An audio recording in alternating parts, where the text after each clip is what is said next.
Well, Afghanistan was rocked by a wave of deadly terror attacks today as voters went to the polls in a high-stakes national election. The parliamentary election had been delayed for more than 3 years. And this was only the third since the fall of the Taliban in 2001. Charlie D'Agata is there. By the hundreds of thousands, they defied Taliban death threats to take part in elections overshadowed by violence, chaos, and confusion. More than 150 people were killed or wounded in attacks across the country. A suicide bombing at a polling station in Kabul killed at least 15 people. Between ISIS and the Taliban, it's hard to tell here who's responsible for what. Technical glitches and staff no-shows made matters worse. Trained volunteers turned up late or didn't show up at all, perhaps heeding Taliban threats to steer clear.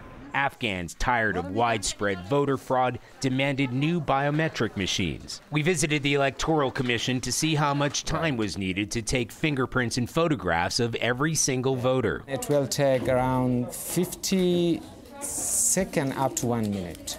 1 minute? Yes. That seems optimistic. Yeah.